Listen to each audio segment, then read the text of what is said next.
Nah, ya. Baik. Oke.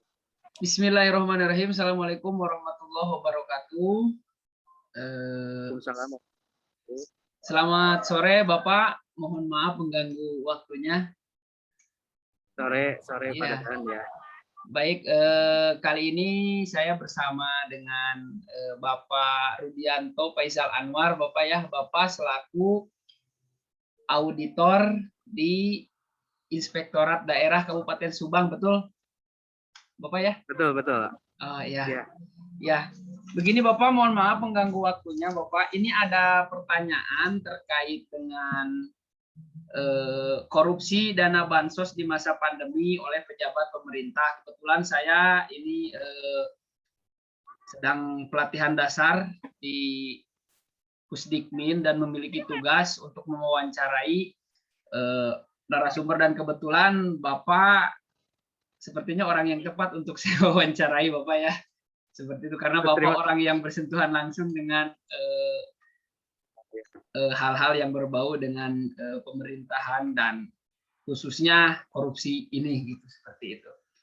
Gini Pak, ada 3 pertanyaan Bapak ya.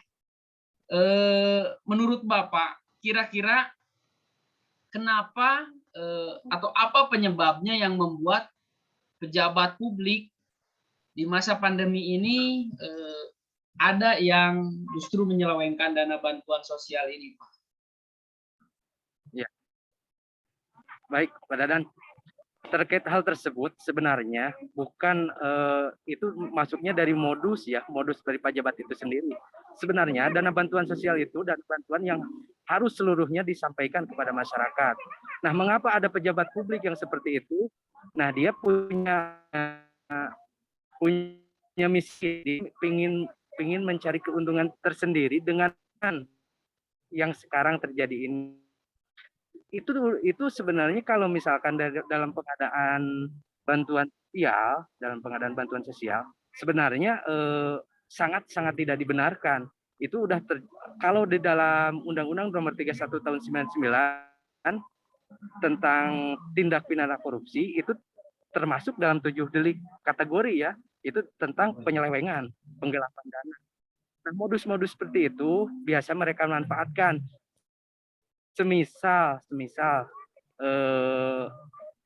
markup harga dan lain sebagainya lah. Pejabat-pejabat seperti itu. Tapi gak semua pejabat seperti itu.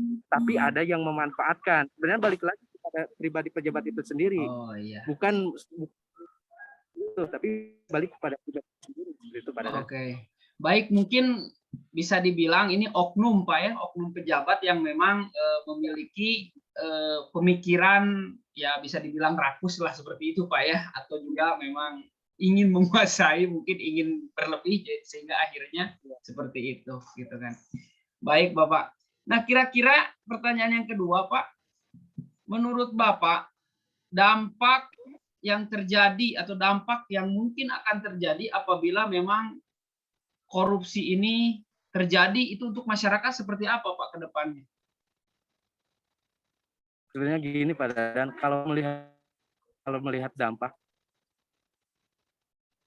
di posisi sedang kena musibah seperti itu dampaknya. Semisal di dalam masa pandemi ini perekonomian menjadi lesu, lumpuh, pekerjaan tidak ada, banyak karyawan di PHK-kan dan jadi pengangguran. Masyarakat tidak punya penghasilan. Nah, di sisi lain, para pejabat memanfaatkan keadaan seperti ini. Ya dampaknya si masyarakat yang terdampak itu semakin terdampak, semakin parah. Kalau misalkan dia status kalangan menengah, otomatis berangsur mungkin menjadi kalangan tidak mampu. Dampaknya sangat banyak pada dan makanya kalau melihat dari persoalan ini terkait dengan bansos atau apapun sangat merugikan masyarakat. Kasihanlah masyarakat kalau melihat dari dampak yang ditimbulkan, otomatis orang yang kena musibah kok dimanfaatkan gitu. Jadi kalau ada istilah ya borok dirorojok lah seperti itu Pak Dadan. Orang yang kena musibah dimanfaatkan gitu. Dampaknya seperti itu Pak Dadan. Ini saat bahaya. Di TV juga sering bilang untuk koruptor terhadap dana bantuan sosial harus dihukum mati seperti itu. Ya, Itu berarti sampai memang sangat berdampak sekali Bapak ya. Jadi memang sangat keji sekali. Saya juga setuju kalau yang korupsi bansos ini dihukum mati Pak, ketika apalagi lagi musim seperti ini Pak ya.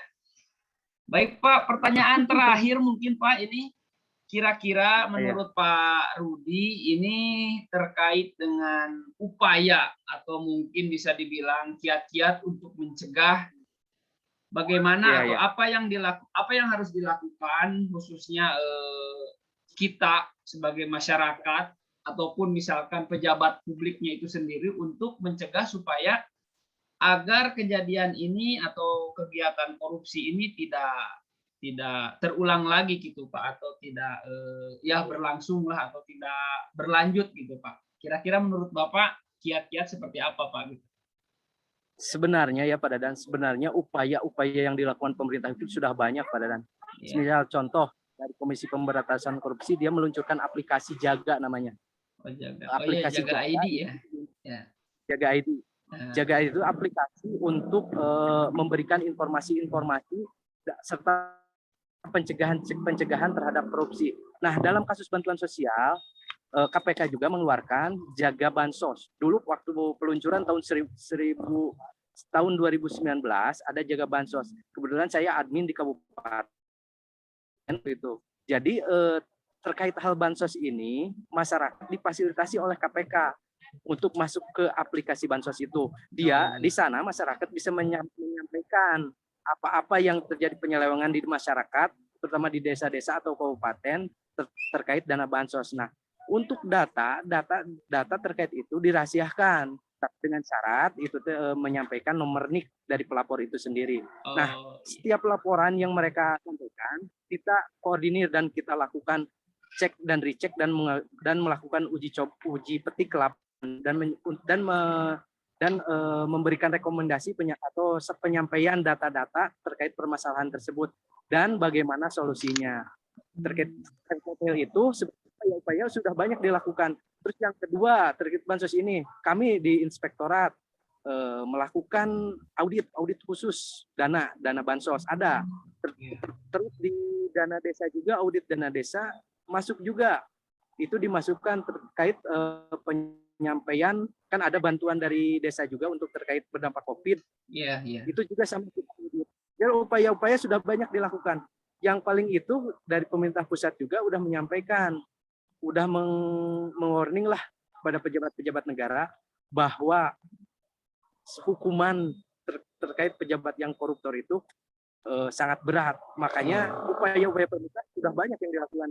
Hanya saja ya begitu negara kita masih banyak oknum-oknum yang memanfaatkan dan seperti itu Pak. Iya, baik Bapak, terima kasih atas jawabannya ya, sangat. Ternyata memang kalau dari segi upaya sudah banyak, cuman mungkin yang memang tadi seperti apa yang Bapak katakan, oknumnya yang terlalu banyak Pak ya. Jadi ya mudah-mudahan kedepannya Indonesia bisa lebih baik lagi Bapak. Bapak sekali lagi terima kasih waktunya, mohon maaf mengganggu waktunya. Ya, saya ucapkan selamat sore Bapak, terima kasih sekali lagi. Assalamualaikum warahmatullahi wabarakatuh. Waalaikumsalam warahmatullahi wabarakatuh.